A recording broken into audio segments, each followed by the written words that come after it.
You guys can still hear me, right?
This program is intended for mature audiences. Parental discretion is advised.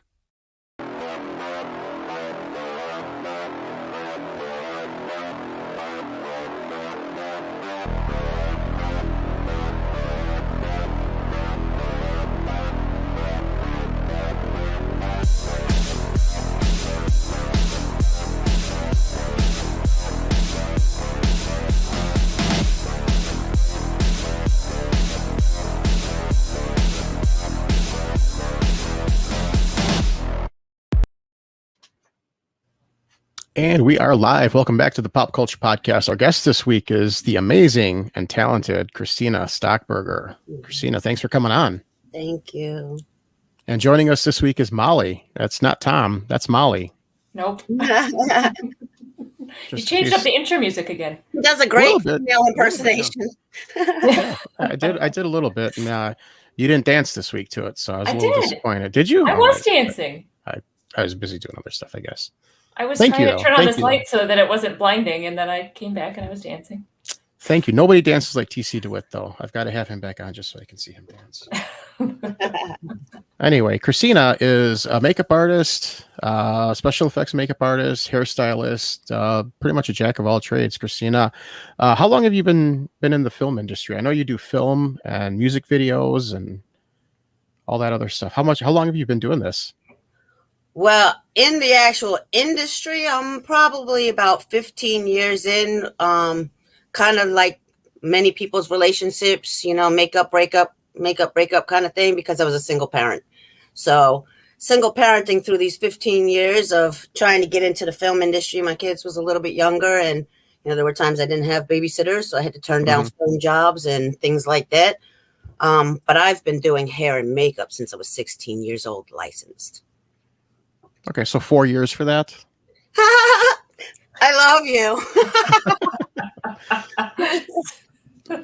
Another thing that really caught my attention is I was turned on to you by Robert Pinto over in Ghana, Africa. He said that you worked over there with him.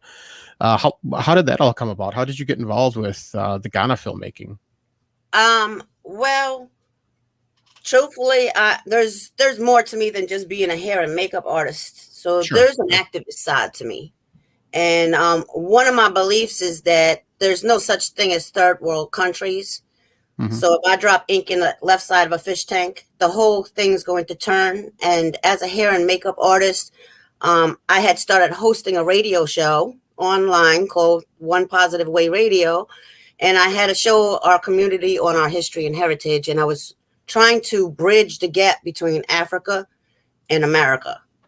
Just trying to bring people together because I believe there's a lot of talent in Africa that we're not seeing that needs to be seen. Like I talk to people from one end of this continent to another, and they're so talented. And I'm just like, wow.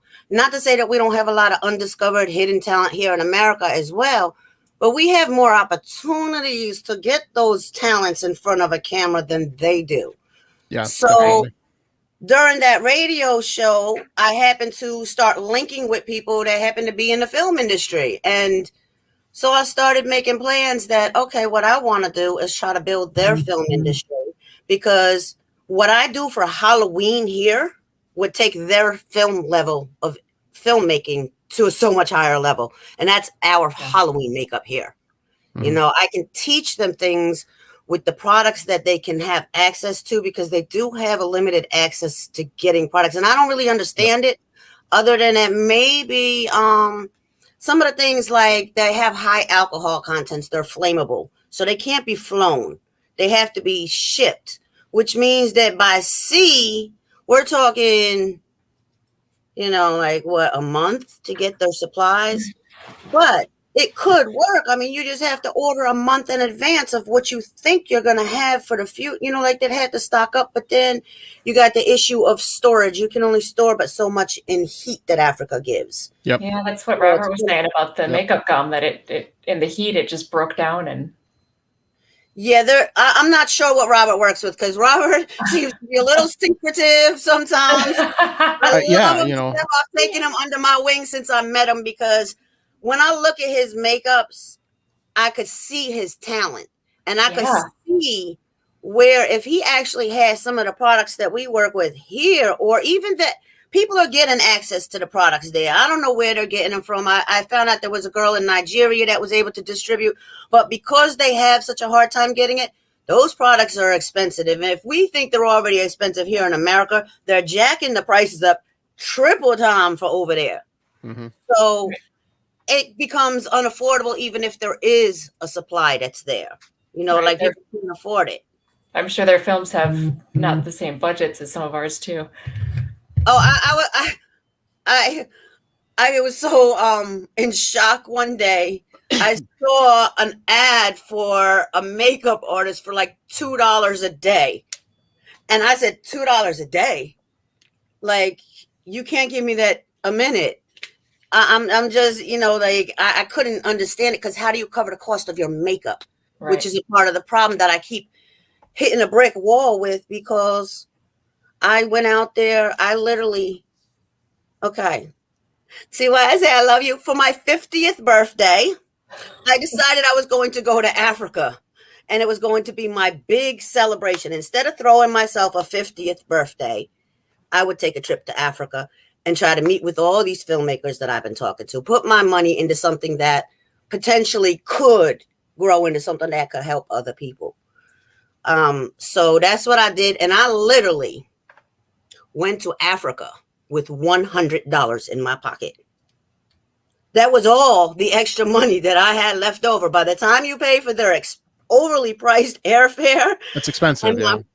My room and board probably cost me less to stay out there for the week than it did to fly out there, you know? So, yeah, I literally had $100 in my pocket, but I have a very special person out there that I've been talking to for actually going on 9 years now, who kind of assisted me to help me make sure that I had the hotel correct. And, I mean, Robert helped me with that as well, because he was also at work.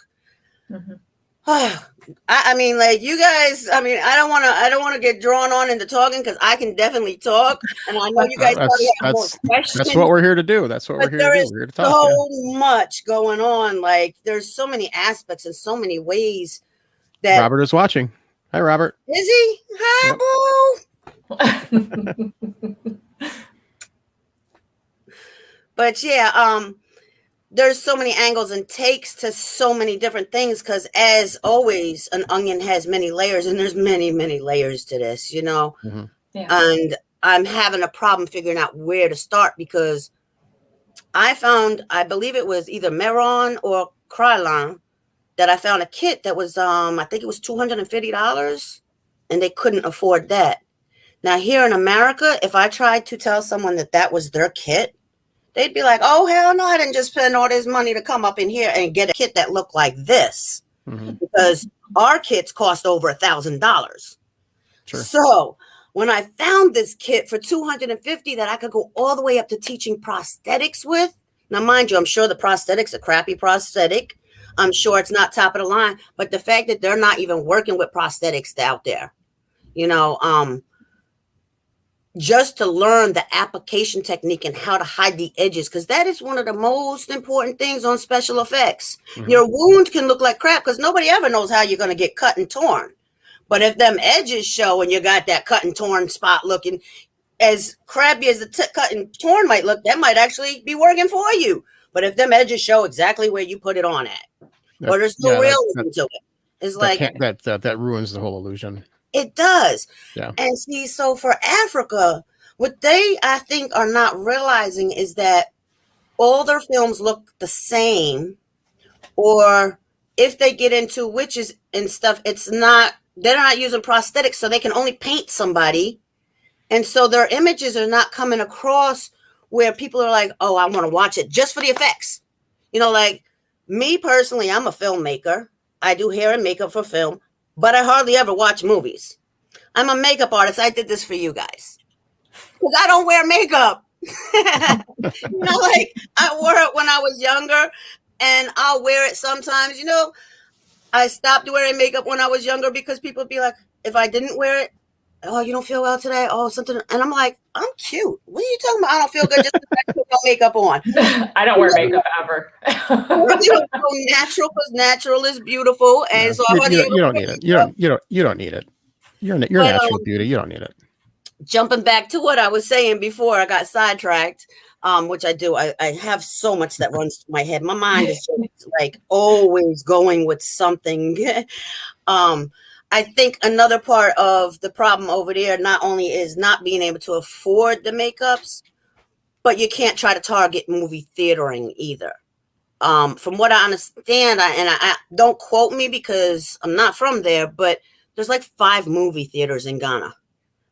Ghana, from Kumasi to the top of North Ghana, is like, from what I understand, 6 to 10 hours. Okay, New Jersey. I'm living in New Jersey now. I'm from New York, but I'm living in Jersey now. 6 to 10 hours. I'm from the top of Jersey all the way to the bottom. Never mind starting in the middle. And you're talking about you've got 5 movie theaters. Like I've probably got 5 in my town alone. Yeah. And the reason for that is people can't afford to go sit in nobody's movie theater. They're trying to figure out how they're going to put food on their table. Right. People are going for 2 and 3 days without eating. And I'm not saying that everyone's like that.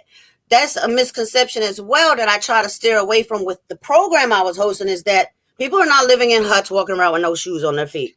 Ghana has advanced. There are some very wealthy people, and there are some very wealthy areas. But just like America, where we've got our poverty areas, they have their poverty areas. And trust and believe their poverty there is harsh, because here, you got welfare, you've got food stamps, you've got food shelters to go to. There's all kinds of government assistance.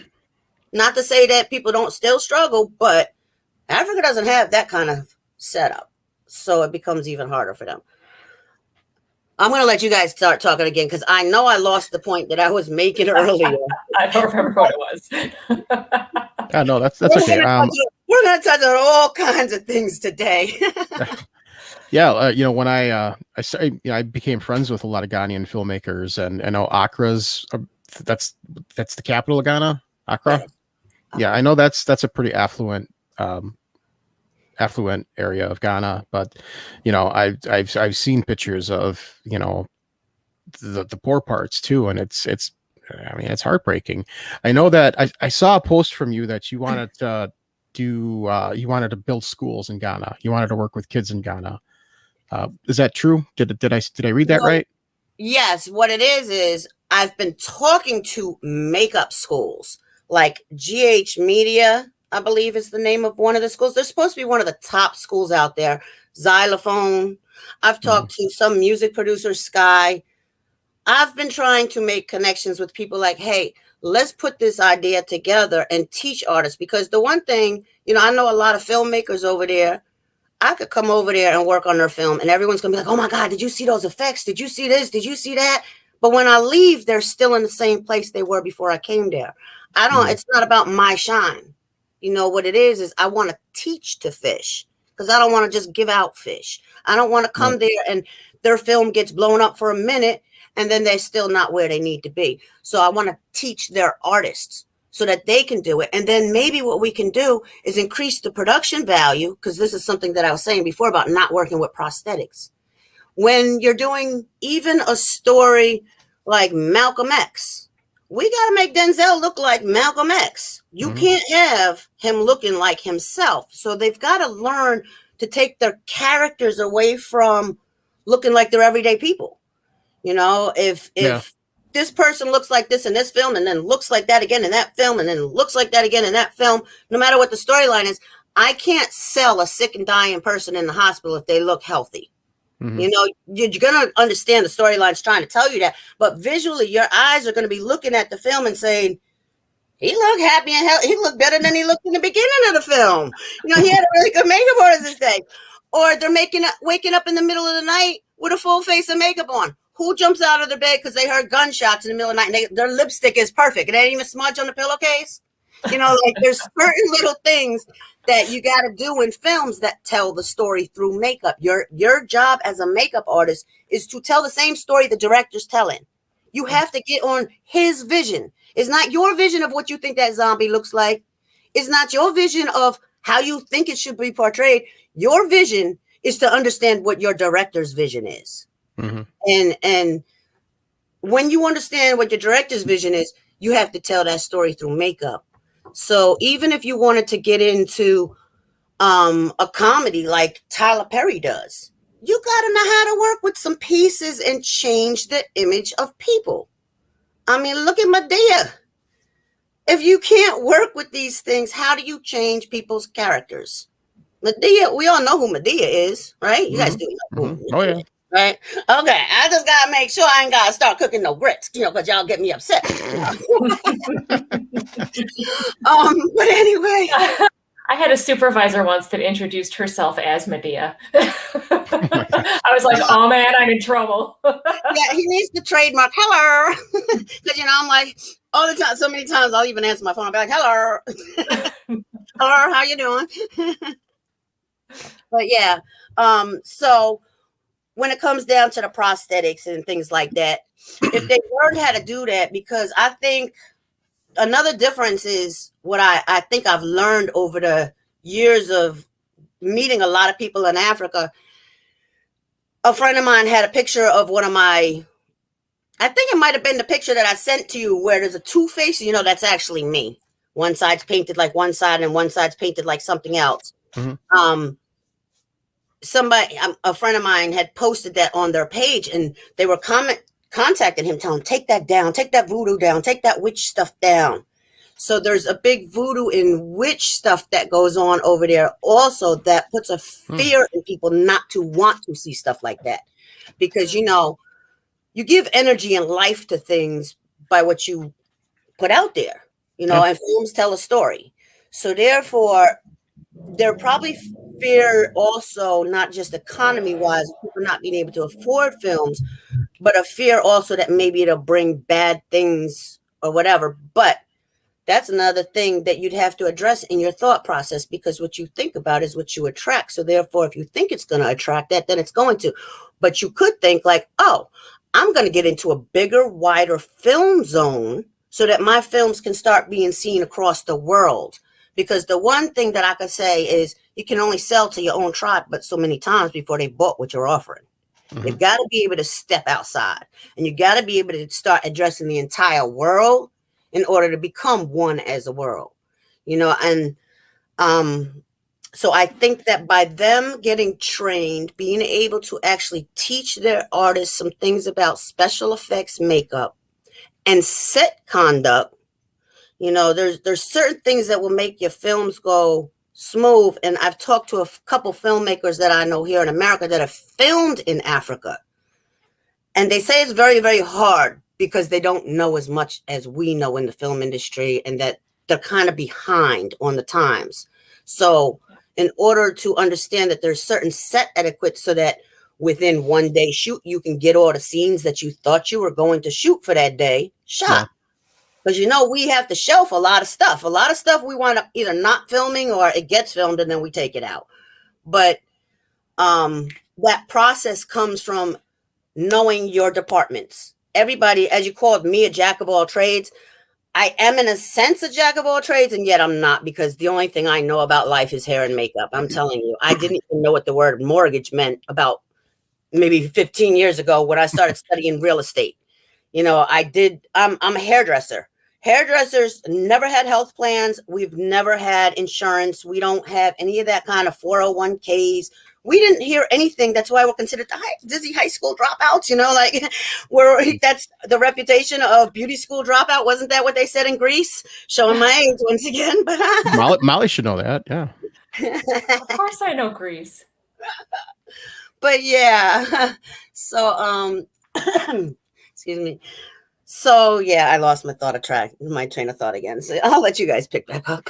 Robert Pinto says, I wish our industry and film gatekeepers will grant her, Christina, that opportunity. Just unfortunate. Our system here is way bad. Was hurt when all her plans for Ghana failed. Yeah, and that's the crazy thing is I've talked to a dime a dozen filmmakers over there. And when I went to Ghana, I went to go see where their film union's at. And when I walked in the building, I thought I was walking into an abandoned building. The stairs are like crumbling and falling apart. And I don't think I still have the picture, because the door was the most amazing part of the whole entire building. There were like, I don't know what it would have been, because to tell you the truth, it looked like almost like jail cell bars to me. But when you get to the top of the stairs, there's like these house bars, and all the concrete and everything's crumbling everywhere. Like the stairs are crumbling, this is crumbling. But you get to their door, and it's this beautiful, shining, golden wood door that says the film union on it or whatever it is. But I'm just like, really? They're in this building? Oh, so their industry really does not have any money, that their film union's in here. But what I've heard from multiple people is, politically, I hope I don't have people coming after me, because I'm just not that versed in politicals. But these people that are in the films, they pay their union to get listed in the unions or whatever, and they never get listed, but the union has taken their money. So, and I've heard this from multiple filmmakers out there. I was going to ask you, what does their union do? Their own union, from what I'm understanding. And I don't know. I can only go by what people tell me, and I will never reveal. This is speculation, yeah. But that their own union robs from their own filmmakers.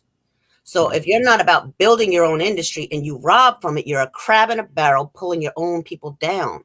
And that's the problem. A lot of these leaders are being greedy and selfish instead of realizing that, we all have to work together. Control's not what works. And that's what makes me mad about some American mentalities.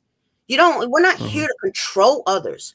When we were put on this planet from darkness to light, and then there was life, it was meant to procreate. We was put here to keep the water clean, the air clean, the trees growing, because without any of that, none of us exist. Money will blow in the wind and mean what it means. Absolutely nothing. It'll be paper. And the products and all these materials that we're so anxious to buy, these cars and everything, will sit here rot and rust. Because without human life, there's nothing. So therefore, procreation means that we need to procreate the planet. And that means that you have to do that in unity. Any form of division is never going to accomplish that. And control is a form of division. So when one's trying to control another, you're spending all your energy in trying to figure out how to control that person instead of how to work with that person where you accomplish things that make a better world. Again, I'll let y'all take over. We're going to do this a lot, because I tell you, I always have so much on my mind. Like, there's so many sides to me that I'm just constantly trying to figure out, how do I do this? And the one thing that I can say in my years of wisdom is that you cannot change the world. I used to think that if I help this person, they'll change. They'll stay out of their ways. But you're already kind of talking to a success story. Like a lot of people say I should write a movie on my book and a book of my life and a movie on my life and things like that, because I've turned things around from where a judge labeled me a menace to society to now guest speaking in public schools on why you need to stay in school and get an education and how you need to walk with your best foot forward at all times. So I've always got so much running through my head. But I want to jump back to what Pinto said, because that's what's coming back to me right now as far as teaching in Ghana. Mm-hmm. I want to be able to teach to fish, teach them some tricks that can increase their film industry so that they can go to Netflix and Netflix will say, hey, we'll buy that film and put it on. HBO series, whatever, get them on a level. Nobody wants to see the same old cheating wives and husbands stories, though. Like, Mm-hmm. we all know that everybody in this world cheats, and it's a sad thing that sex, money, and materials is what rules people's mentalities, when that's not what life is about at all. That's the superficial of what the human has to see with their eyes to physically think that that's what they're supposed to be doing. But the truth of life is finding your purpose. And my purpose, I thought, was to come and teach in Ghana. But when I try to contact their biggest schools, and they're not interested in even hearing what I got to say, like, you don't even answer my email, or you say, okay, I got your email, we'll get back to you. And then I'm like, hello. And like, you ghosted me, like, I don't understand when you have such a need for it. Nigeria, they're doing so good. Let me tell you, when I met him almost 9 years ago at this point, I said, we need to start doing music, because he's a musician. I said, we need to start doing music where we integrate your language and American language, because I knew that was going to be what was coming. I could feel it. I could hear by just the mixes that were starting to happen. And look, it was like Akon coming over here first. We got Wizkid over here, Davido. They're all from Nigeria. Why? Because they're putting their money in the right place to promote their talent sections. And if you know anything about certain things, your entertainment industries, your sports industries, your real estates, these are the biggest money makers. If you're involved somewhere, somehow, that's how you're going to grow your economy. You can't think that your actors and your films are not an important part of your economy. Mm-hmm. Because to entertain people, even if you can't entertain Ghanaians, because they don't have that economy right now, trust you'll start getting that economy if you build your industry and you start building your banks and your businesses correctly, instead of trying to be greedy and one person having it all. If they learn to work together and say, okay, boo, I got you. Let's build this together right now. They'll see that they can grow a lot faster. But that same mentality has to come into their films. They have to understand that there is actually a big, big market for this. You have to pay your makeup artists. You have to pay people, because if they can't afford to live, they can't afford to work on your set. For a makeup artist, even sometimes we get paid before the actors. We get paid before the actors because we have supplies that we need to buy. An actor needs to use their energy and talents. You know what I'm saying? So it's nice that they'll get paid because they deserve it. And, I always make jokes that I have the best job on set because I'm a makeup artist. I feel like, I get to create and play in a mystical world, like my mastery is cuts and bruises and burns and stuff like that. I'm not the master of demon making. There's different things. And when you start understanding your path, that's why I am a jack of all trades, but I'm not a jack of all trades. I don't do animatronics. I don't do costuming, which can be part of, especially if you watched Face Off, you see they did head to toe. And I actually auditioned for that show. And here I go. I'm getting away from whatever else I was talking about. I'm telling you, I'm so everywhere all Don't the be time. sorry. But yeah, I actually auditioned for Face Off.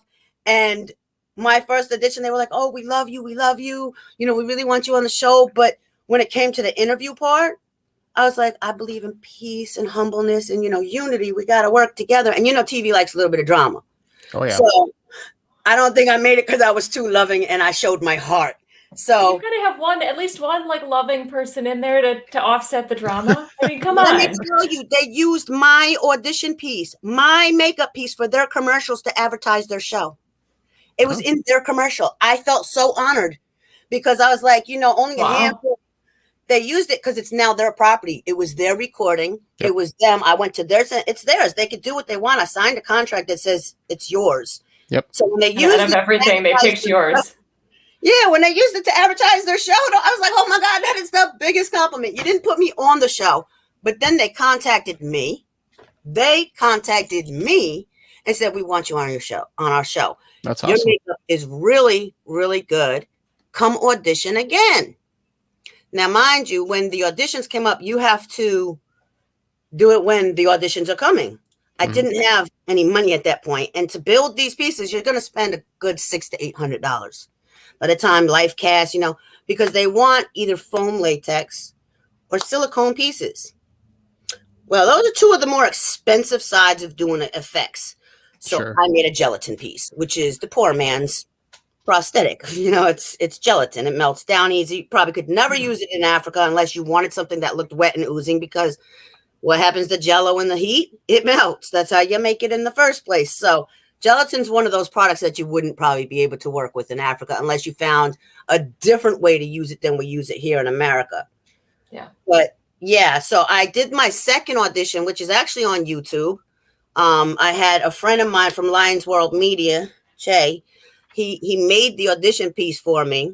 So I tried to get a little cocky in it this time because I was like, okay, there you go. I want to see the rough side of me. So I was like, Face Off ain't nothing without me. I'm like, I am Face Off. I was trying to be really cocky.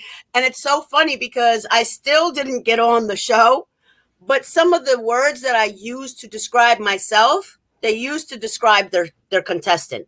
So I was like a hairline away. I actually made it to the right. I made callbacks. Like, it wasn't like I just got eliminated right away. I got callbacks right up until the point where they'll fly you out to LA and you're in their studio for that final audition. Mm-hmm. So I never made it that far, but that's because I only auditioned twice. I just didn't have the money to do it again and have other things in my life going on that I was just like, what, if it's meant to be for me, then it would be. And they actually contacted me again over the following years. But again, whatever it was, my timing, it just wasn't my timing. And so I just followed the show and I watched and I learned how much I didn't know in FX. I was like, using them vinyl compressors and, certain things I've just never worked with. I say my specialty is cuts, bruises, and burns.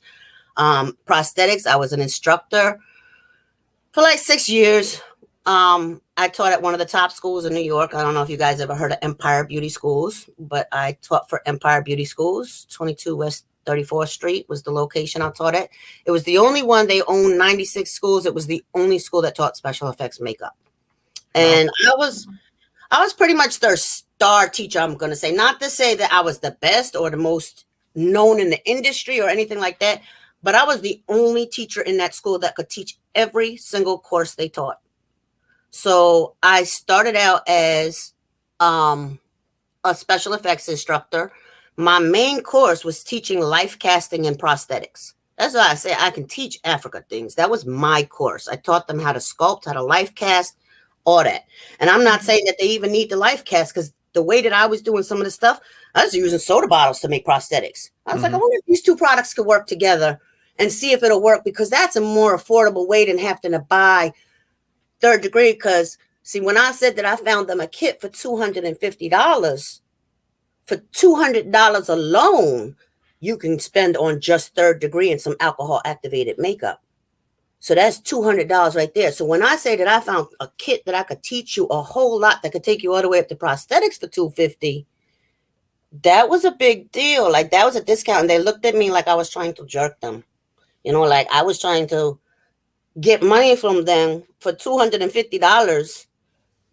And I couldn't understand it, because that's why Robert says, like, oh, I think she's like heartbroken over it, or, feels defeated, because I came all the way out there to meet with certain directors that didn't even show up to meet with me. I came out there, and the directors, I even met with like the CEO of the sound department of Ghana. And, I don't have a solid plan, because I can't do it all by myself. If I was rich, Sure, I'll pay for venue. I'll get the makeup company to sponsor some of the makeup. I'll pay for my air flight. I'll pay for my hotel. I'll pay for all that. If I had that kind of money, I would do it, and I would scholarship. And I always say, I have so many dreams that part of my dream is actually to do scholarships for people. If I make it to the levels of where I want to be at in life, is to have scholarships for people where I ask them, what difference would this make in your life? What hardships have you faced? What kind of difference would it make? Because the kind of people I would be looking for are the kind of people that build other people. I don't want those that just want to be rich and famous, because greed, we got enough greed in this world. It's destructive. Totally. Yep. I don't need to support nobody that just wants a greedy path. If money's the only thing that's going to matter to you in life, go do you, boo. Go do what you gotta do, because I'm not going to help portray or participate in your path of how you want to get your money, gold, and riches and your fame. If you got to step on other people, I don't want no part of it, because I look at it like this. If I'm climbing a ladder, I want to bring you up at the ladder with me, because I don't want to get to the top and then everybody at the top only like me because I got all these materials and wealth. Because if I lose all that material and wealth, she doesn't believe I lost all of them too. So I'm back to myself. But when you carry people up with you, if you trip and fall, they stick their hand out and be like, yo, boy, I got you. Come on, let's go. And they pull you back up.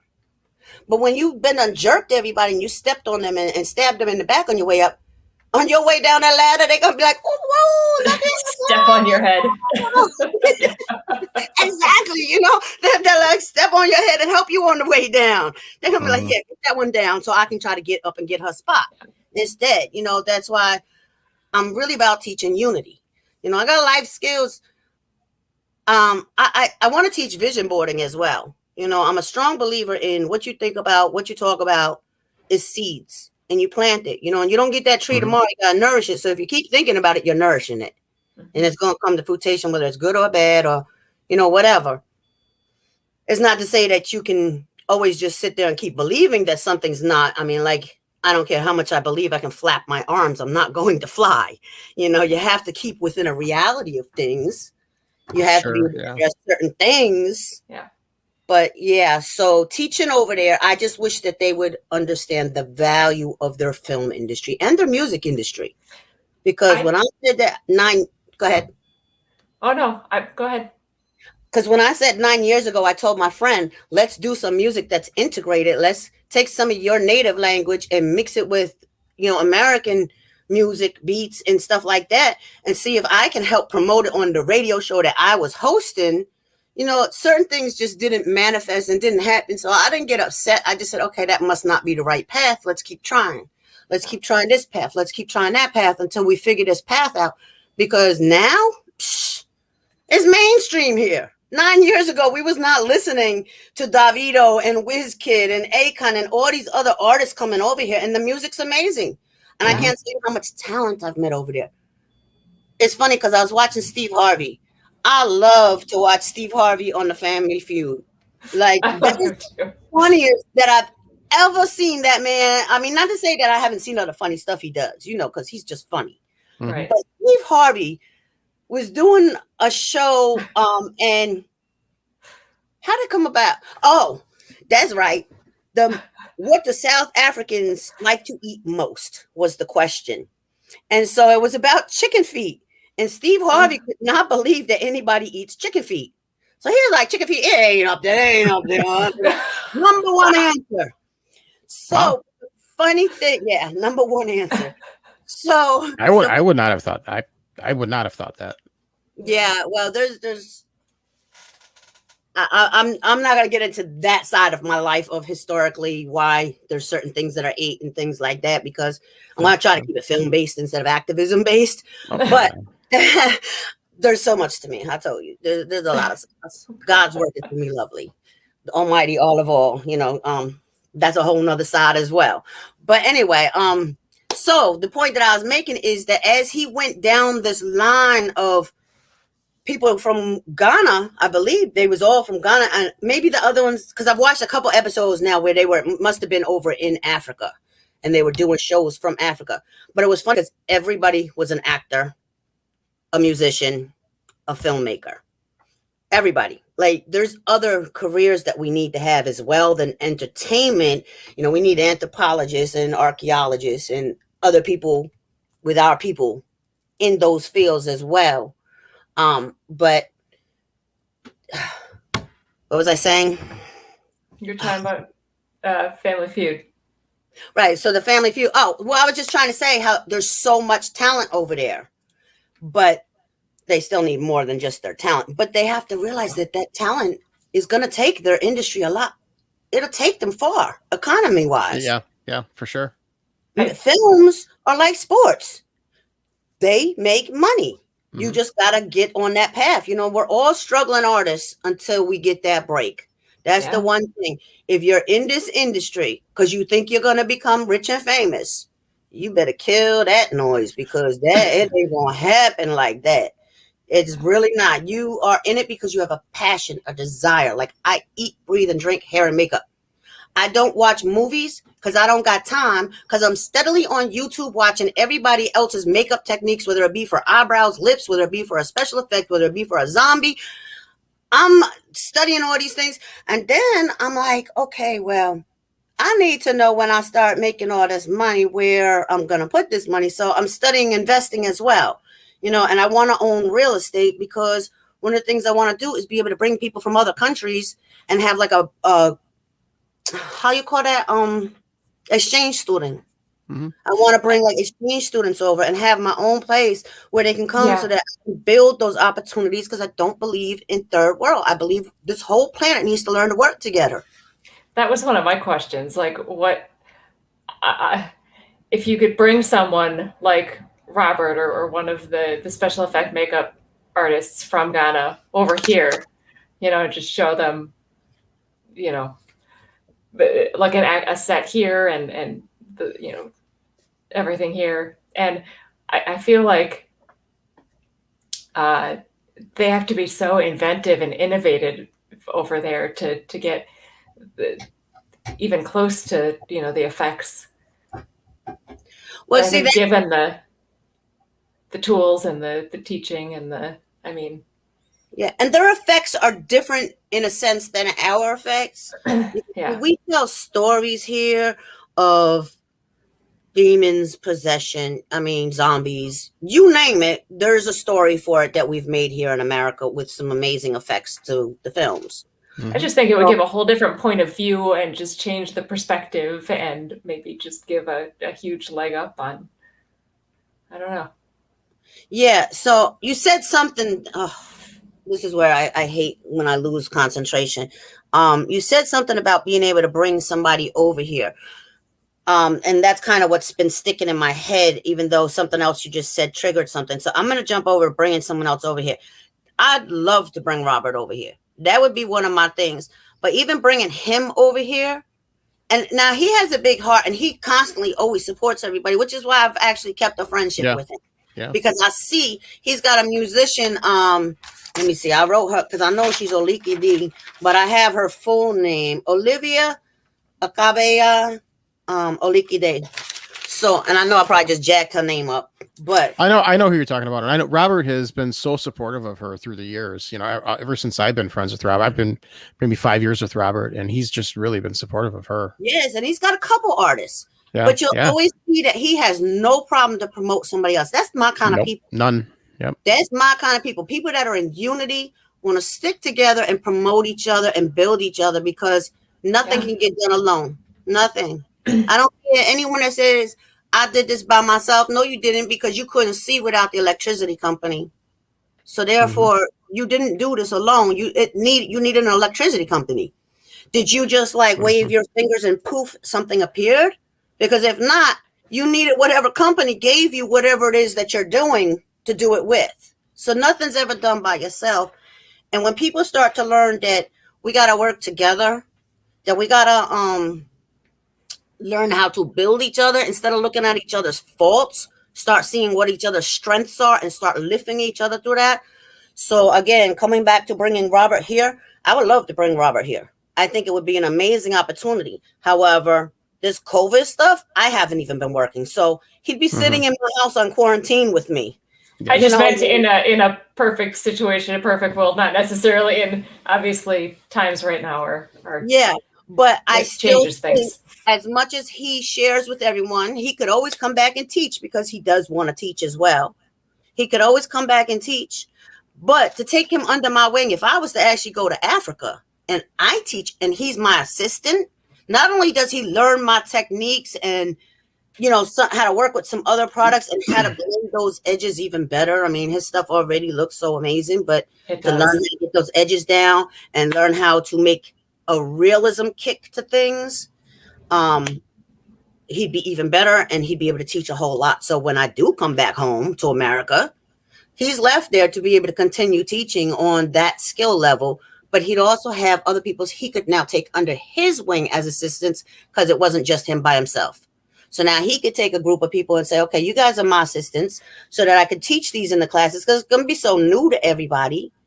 But again, I need sponsorship to get this happening, venue. Like there's so much stuff that needs to get put in place because I can't turn around and try to not pay all my bills again so that I can come to Ghana with $100 in my pocket to meet with people that are going to act like I didn't have a passion, because my whole thing was everybody kept telling me, oh, well, there's so much scam. There's so much people talking what they do and they don't even do it. There's people pretending like they're in the film industry and they're not even in the film industry. There's this, there's that they're not going to take you seriously unless they've met you in person because they're not even sure if you're who you say you are.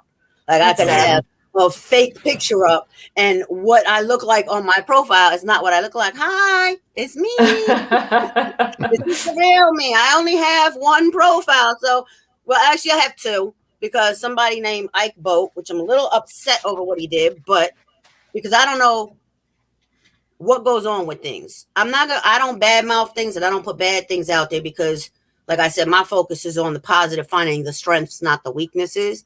Mhm. But he asked he asked if I wanted him to make me a fan page because, as y'all know, I am technology qualified. So I said, sure, go ahead, make me a fan page. But he made me a fan page. That's my page, which is the profile picture that you guys used for that ad that you put out. I forgot to tag everybody tonight. Oh, well, they'll get to see the reruns. Mhm.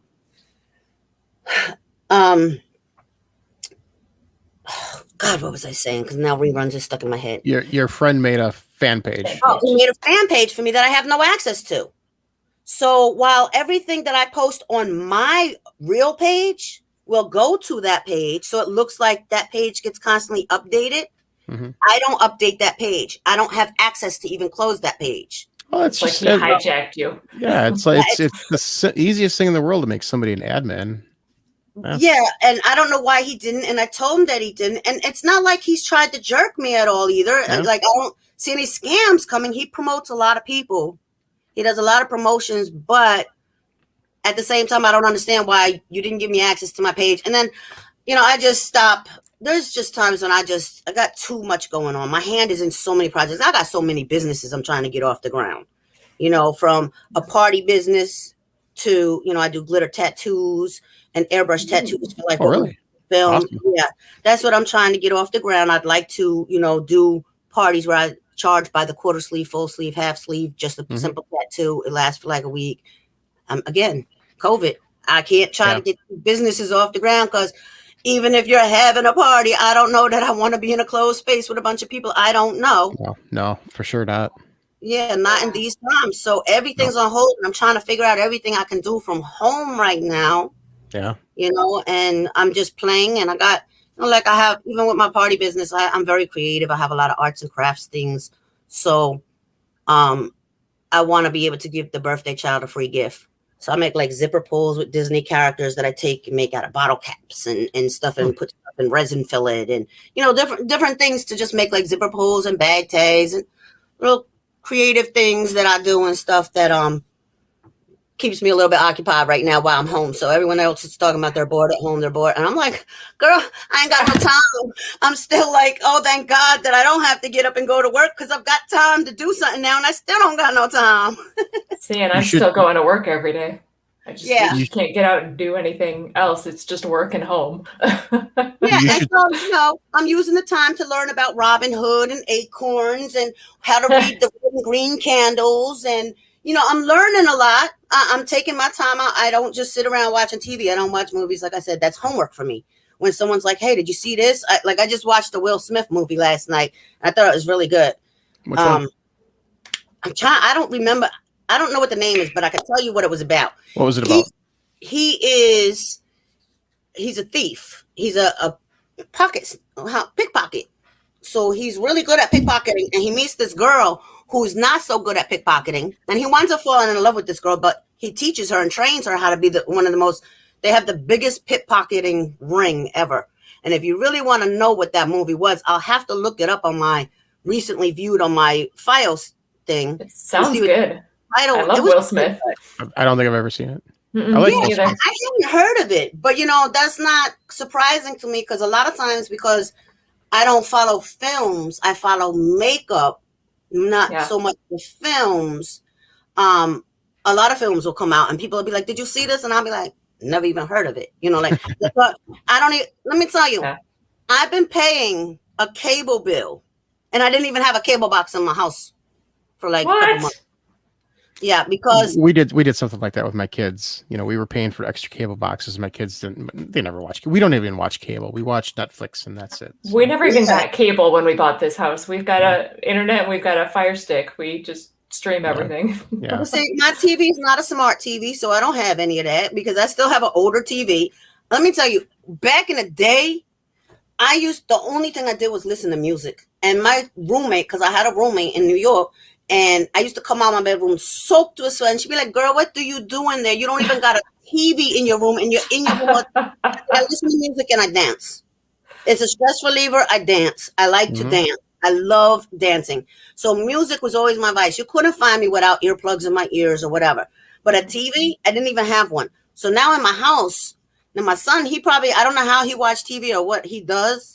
But my daughter's never here. She's got a boyfriend. She was in college. So she was never here. I had a box on her thing for like 6 months to almost a year, maybe paying for it. And she wasn't even here. She was in college.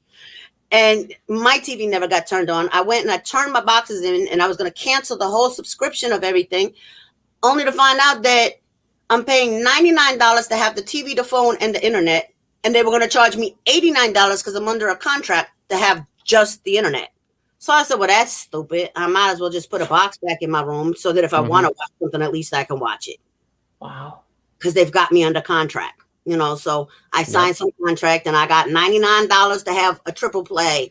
And so they're going to charge me $89 for just internet. I said, I might as well, just keep the phone, because to tell you the truth, my phone number, if you got my real phone number, which you do, I think, I know we contact through Messenger and other stuff. But if you get my real phone number, that means I wanted you to contact me. Because if I give you my house number, I don't even got a house phone in my house. But same here. We have a landline, and our landline phone is like dead. The batteries don't even work anymore. I don't even get them up anymore. I don't got them charged. I don't even got them installed because y'all telemarketers play too much. Oh, so God, yeah. If I want to find out some information on something and put my email and I got to put my phone number in, I got y'all. Here my phone number. Well, here you go. Keep calling me. Because you're going to get a real phone number. It just doesn't have access into my house. So I don't even got to listen to it ring. I'm tired of these scammers. Like, I play games with people. I like to make people laugh. I like to make people feel at ease in life. So if you get me on the wrong side, I might still get at you in a funny kind of way. So I had a telemarketer call me one day and had my kids on the floor dying because they're like, "You have $8,900 from the government tax return money because you've been paying your taxes on time and have no criminal record." And I was like, oh my God, really? I have that so much money? Oh my God, I can't believe it. They never caught me on criminal shit I've been doing. You mean I've been doing fraud all these years and you ain't catching me yet? So my kids is dying. So the guy's like, "No, well, we don't have no record of that, but you got to call this phone number and give them this code. And like, let's just say it's ABCD. So I'd be like, 1, 2, 3, 4. He'd be like, no. I'd be like, "Oh, I get it, 4, 5, 6. He said, "No, miss, the code is," and I'm like pissing him off. He's like, "You gotta go to Western Union. You gotta send them money, Western Union, with this code." I said, "Okay, I'll meet you over there." Hang up the phone. So I do stuff like that when people call me and mess with me. But yeah, I do that's too. I do too. I get recruited to the Illuminati a lot, so I always mess with those guys. Yeah, right. See, I Like, I get the can't tell you. opposite. Yeah, I get the ones that are saying that I owe money, and if I don't pay like right now, they're gonna they're come. gonna. They're gonna come and arrest you. So Yeah. I just got one about my social security number's been frauded and this and that. And I'm like, yeah, okay, go ahead. But if you want to, because I ain't got nothing for y'all to take, you're gonna be like, oh shit, she put me in debt. Mhm. No, I do. I have things, but I just 'cause I don't want to manifest the wrong thing. You know what I'm saying? Right. So you shared a bunch of pictures with me, and I want to share. This one really stuck out to me for some reason. I want to share it here. Let's see if I can pull it up. There we go. That one stuck out to me. Can you talk to me about this? Is that you? That is not me. That's not That you. is a girl that was in school, and that was actually a demonstration on a piece that I made. So that is a prosthetic piece put onto a girl. Okay. I was wondering if it was like a piece of tape, like holding her nose up. But Prosthetic. that's prosthetic. Okay. It is, yeah. It's like a prosthetic that's only a nose piece with that little center of a brow, and then the rest is makeup that ties it into that, so you can't see. Oh wow. Yeah, I'm anal about my edges. Like, if my sculpt wasn't even that good, trust me and believe, my edges are gonna be all that.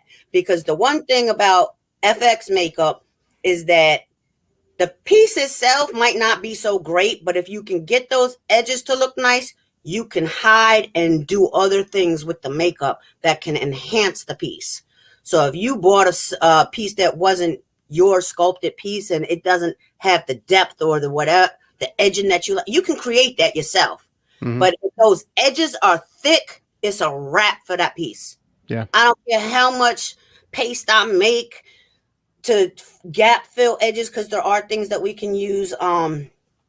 What's that airborne silicone stuff? Microfiber stuff. I can't think of the name of that right now because that's not my. I don't. You see how well I stay focused on track.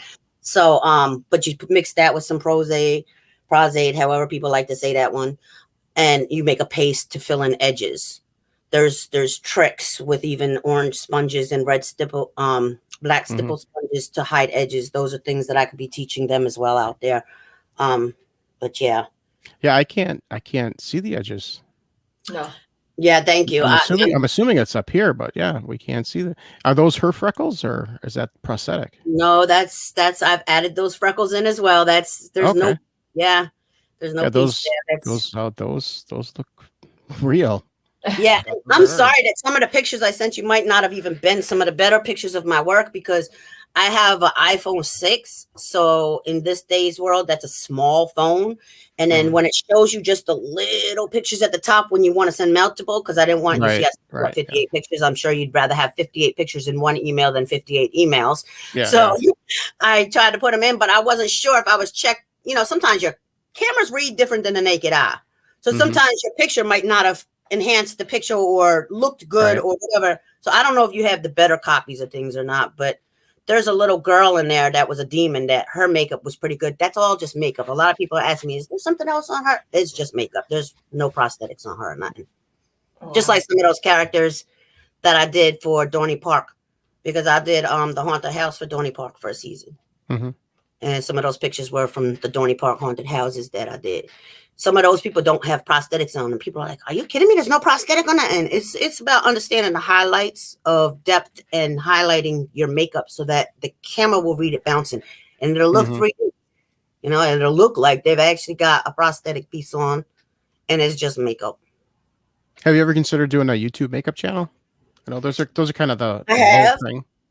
I have, because I've actually written my own curriculum. I had a school that said, would you like to come in and teach some classes on the side? And then I don't know, they flaked after I wrote a whole curriculum up. But I've got curriculums written for teaching. My thing is that, again, I got to learn to focus on one thing, because I got my hand in so many different things, from the party business to the glitter tattoo business to this business to studying real estate to trying to be in film, which is a full-time job, just trying to find what's in production. Because this industry is all about networking. You could be the most amazing artist and still not get seen or recognized or known. Like I'm not some big time celebrity. I'm just an indie filmmaker. back when I had the credentials to even go union, I was a single mom and I didn't want to pay $3,500 for the union exam. Mhm. It was like $100 quarterly to keep up with the union exam, as well as I think it was 300 credits within a 3-year or 2-year span. I don't remember what it was anymore because back then when I was qualified and could have been in the union, my children were young and I didn't want to be paying all that money. So I'm like, oh, well, I got to turn this film job down because I can't go over to LA right now. Who gonna watch my kids?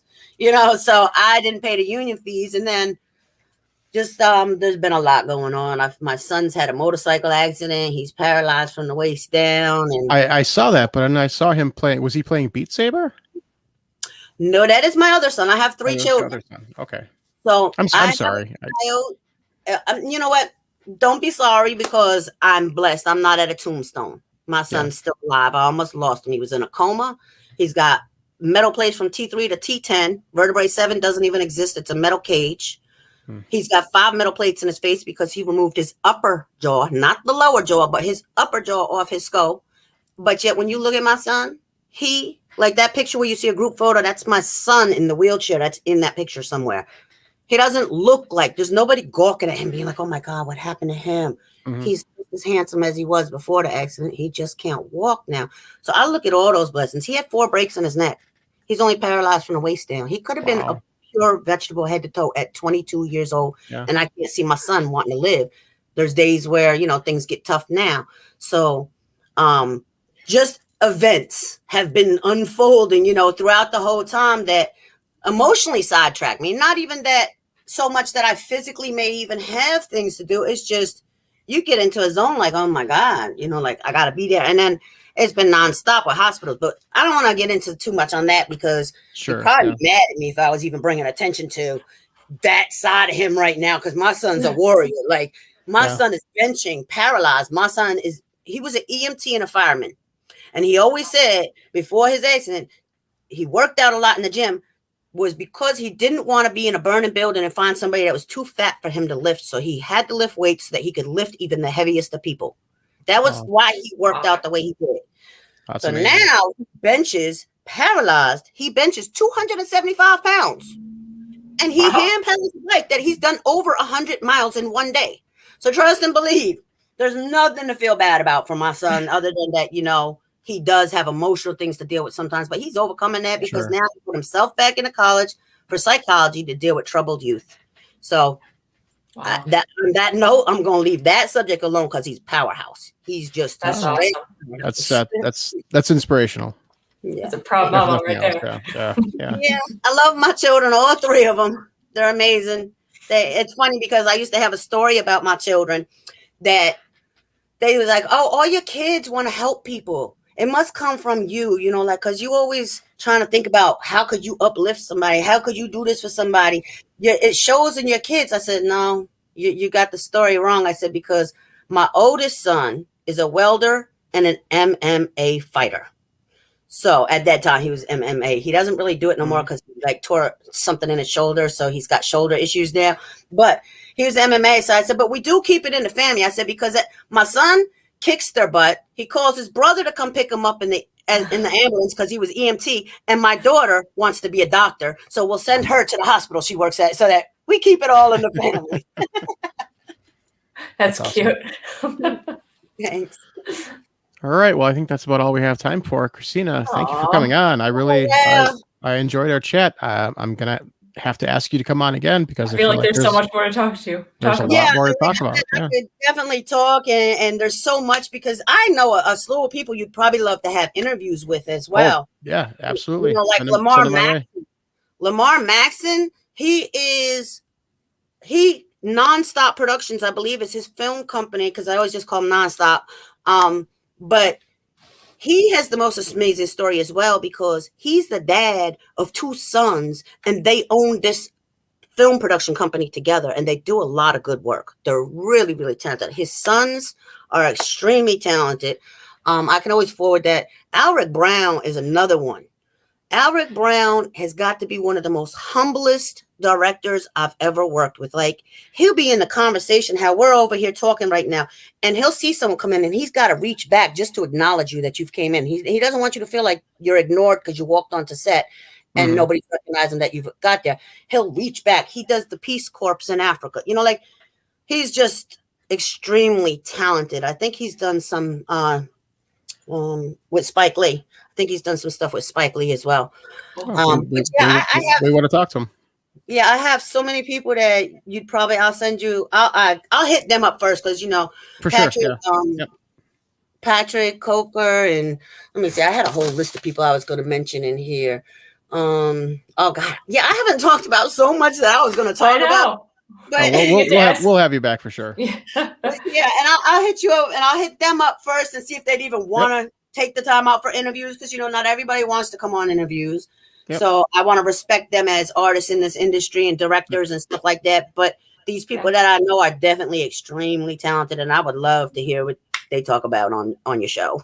I would love to have him on. All right. Yeah. Well, thanks for coming on. Next week we have Brian Clewan on. He's a local filmmaker, directed Deer Lights, which won some awards at the Twisted Dreams Film Festival a couple years ago. So be sure to come back, tune in for that.